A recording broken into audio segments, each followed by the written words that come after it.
Hi everyone, welcome to this comparison test of those amazing machines so well known to all of us from good old 90s.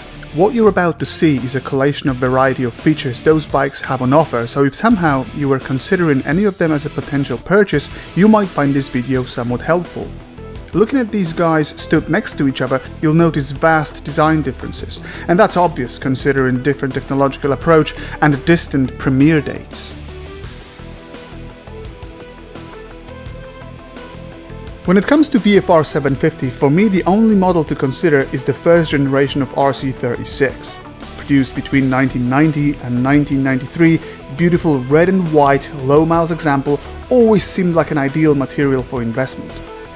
Truth be told, these became somewhat of a benchmark for their incredible durability.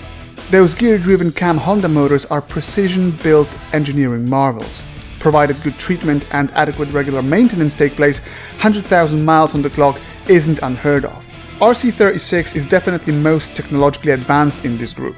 4 cylinders in V-layout, liquid cooling, gear-driven cams, single-sided swing arm, which by the way looks simply stunning, put this Honda in almost a premium shelf compared to the others. The sensation of premium feel is further compounded by the quality of finish here. This 26-year-old VFR simply blew me away with its quiet and smooth operation of all the vital mechanisms. Clutch, gearbox and brakes felt so incredibly solid and fresh, paint looked so vivid, and waking up of this lovely and smooth engine took literally one press on the starter's button. Riding experience is brilliant. VFR is stable at high speed, and thanks to its small V4 engine, it feels narrow and very flickable too. Riding position is fairly comfortable, but a set of eBay bar raisers is recommended. We installed it in our VFR and noticed improvements right away. Brakes felt fine overall, but a bit more bite would be appreciated here. In this department both Suzukis did better. Is that all about VFR then? Well, I know what you're waiting for. The sound. Oh boy, I must admit, VFR 750 sounds just amazing.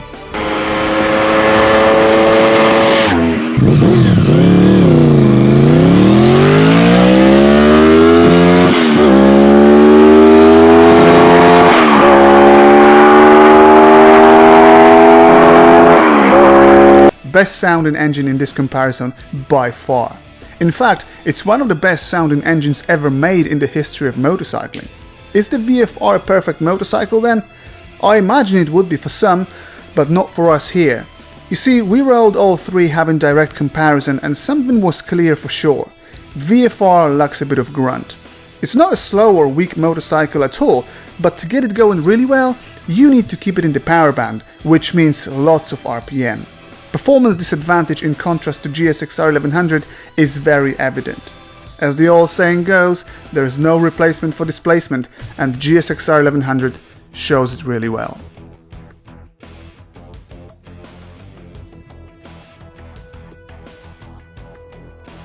Just one glance at all three beauties parked up and even untrained eye will spot that GSXR represents a totally different breed.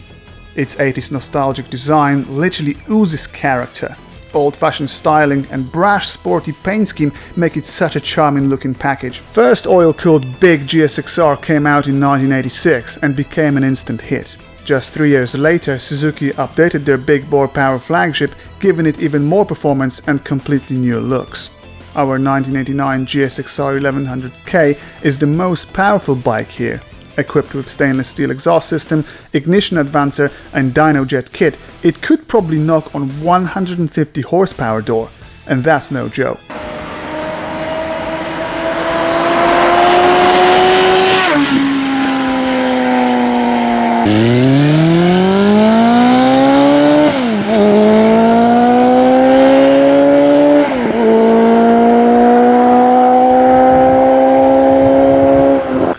Just swing your leg over the Gixxer and you'll realize quickly, it's not a bike for a wuss.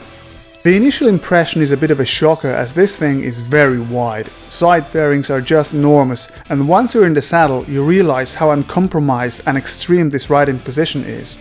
Then there's the loud exhaust and very raw general appeal that can make you feel somewhat uneasy at first. Trying to personify these bikes, VFR would be like a nice, well-mannered gentleman offering you a cup of tea, whereas the Gixxer is a furious UFC fighter offering you a headbutt. This bike is all about performance.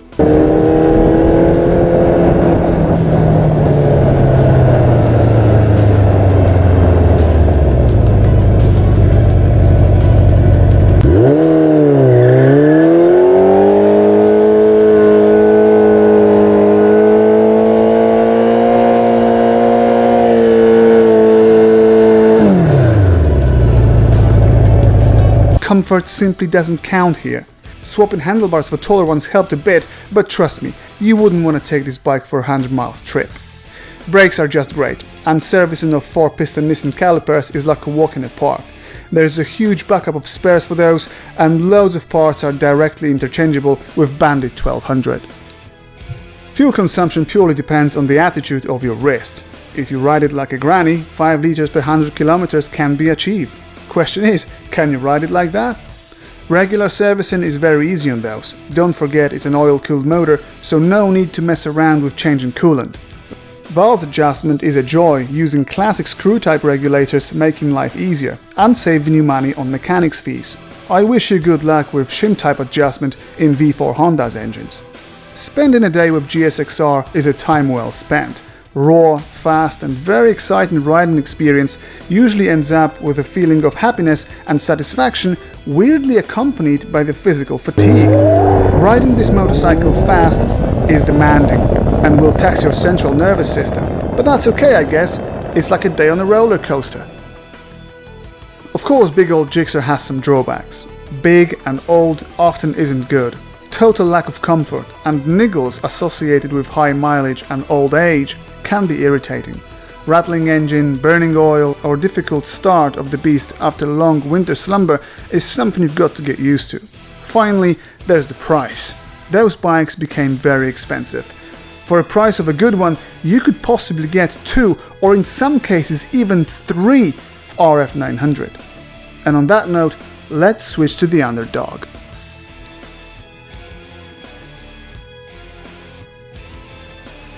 RF900 was Suzuki's response to both Blade and VFR 750. The goal was to deliver a machine that would compete with CBR 900 in performance department and still stay enough user-friendly to satisfy tourers and commuters at very competitive price. When RF900 hit the showrooms in 1994, it was cheap. In fact, it was very cheap, considering the new 937cc liquid-cooled engine sharing a lot of components with bigger GSXR1100W. RF seemed like a recipe for success. Unique angular styling with mega wide rear section was often compared to a Starship Enterprise. Fairly comfy large seat and decent screen show Suzuki's care for everyday usefulness. RF is also a big bike, bigger than VFR, similar to GSXR but not as wide. Stock suspension is sprung a bit on the soft side but can be adjusted to suit the owner. RF has the biggest fuel tank out of the bunch. 21 liters is good enough for 200 miles plus if you ride slowly and gently, but on full Monty, this 130 horsepower motor gets rather parched. Riding comfort is okay, and with simple handlebar risers and cheap lowering foot pegs becomes even better. Our tester sounded rather quiet due to factory muzzled exhaust can. Aftermarket pipes provide nice and aggressive roar. The brakes are good. In fact, it's the same setup as in GSXR, so no complaints here. The engine is powerful enough to beat the VFR.